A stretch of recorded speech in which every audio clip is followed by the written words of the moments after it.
देखु सरकारी दल गृह चलैया सबु पदक्षेप ग्रहण कर सारी माननीय बाचस्पति महोदया दुई थर आलोचना कर सरकारी दल और विरोधी दल को बसई आलोचना कर समस्त विषय आलोचना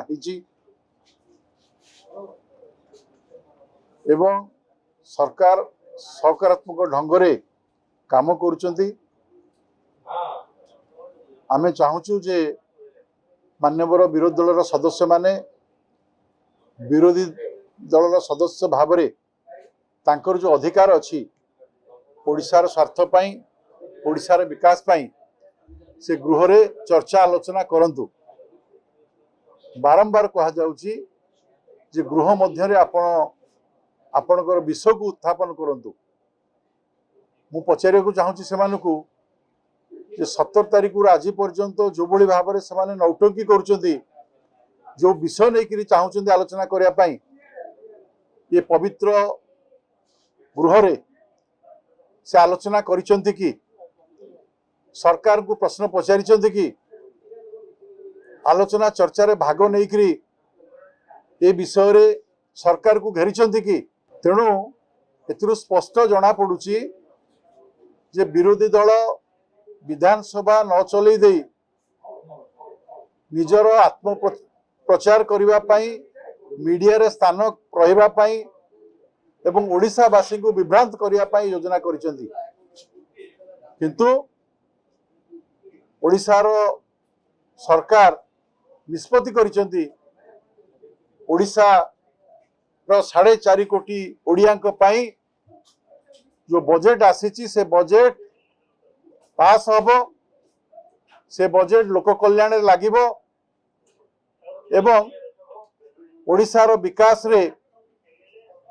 अग्रगति काम करिवो ओडिशा विकास रे केही जदि बाधा दवा पई चिंता करूथांती ताकू बर्दाश्त करा जीवो नाही तेणु मु पुणी थरे मान्यवर सदस्य मानक अनुरोध करुची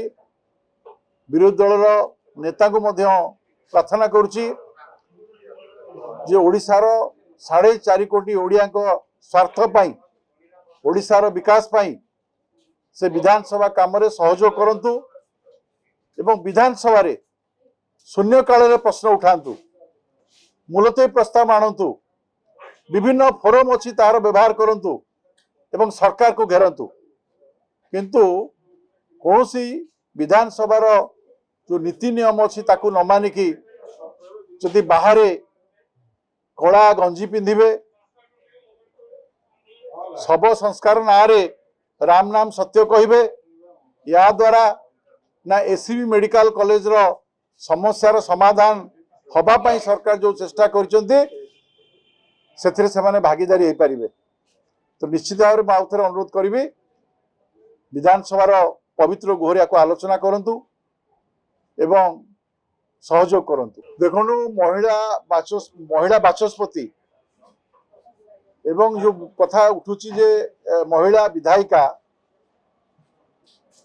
मु जेति की जानिची जे नवीन बाबू मद कहती law take in own course जे दोषी जे कौन सी जिनस संपृक्त थांती पुलिस तांको पचार उच्चार करने डाकी था तेणु मान्यवर विधायिका स्वामी निश्चित भाव में संपृक्ति अच्छी जदि संपृक्ति नहीं से पुलिस को डाकरा को कहीं भय कहीं पलायन करूँ घटनार सत्यता अच्छी आईन ता बाटे जीव एक कथा नवीन बाबू शिखई धन्यवाद।